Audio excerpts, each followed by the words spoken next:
Catherine Nakanyiga ne Kalungi Maureen banoonya emirimu n'obwoya ne butuuka n'okubaggwa ku ntumbwe wakati mu kusoomoozebwa.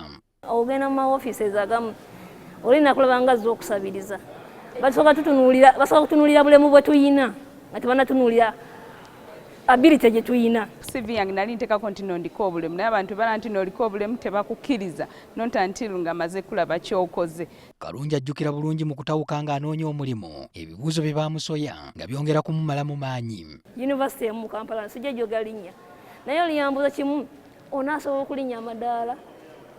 Namudamu politely ne muddamu mpolampola nga ndi calm ne mugamba maama mpisire ntya wano okutuuka wano kubanga naye nalinnya amadaala okutuuka waali.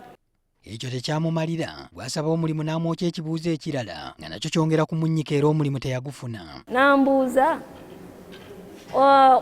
obwangu bwe buli butya, how fast are you? Tatunuulidde kiki kye nsobola okwofaringa alala asoose kutunuulira ntambula yange. Eyo nno y'emu ku ndowooza enkyamu abantu gye balina ku bantu abaliko obulemu kyokka ng'emigaso balina mingi singa oli abeesize n'abawa omulimu oguli mu busobozi bwabwe.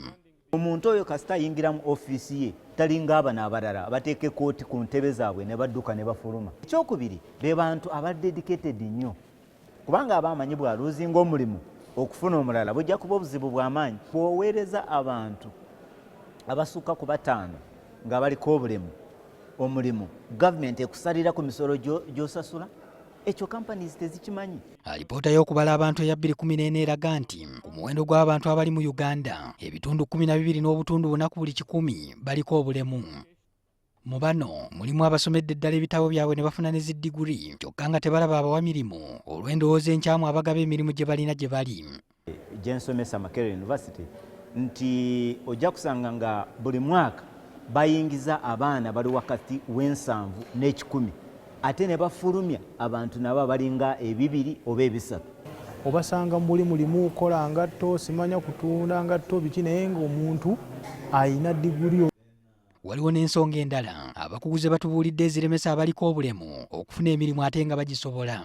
Bajja kuwa omulimu oli mu kizimbe ofiisi bali ku level 6 oba level y'omusanvu naye nga teri lift teri madaala gakutwalayo. Taxi zaffe teziyina abo bantu we batuula wa person with disability. Amakubo gennyini tegayina ne pavements za wheelchairs.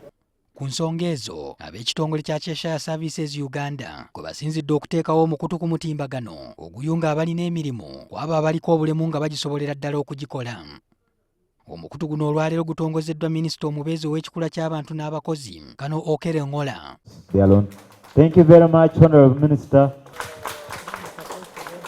Type of portal we are going to work on in the ministry, we shall make sure it identifies one who is seeking for a job and he has sent his application online. Then we go in and look into that application and find out, is this person the correct one to take this job? N'abamu ku bakozesa basiimye enteekateeka eno. Basobola okukola nga naffe ffenna bwe tusobola okukola naye mu byonna kyetaaga okuteekawo embeera ebasobozesa okukola ki okuba nga bakola bulungi. Amakampuni 49 ge gagambibwa okuba nga gettanidde enteekateeka eno ng'abaliko obulemu 172 bataddeyo dda ebibakwatako nga 42 ku bo tutegeezeddwa nti baafunye dda emirimu.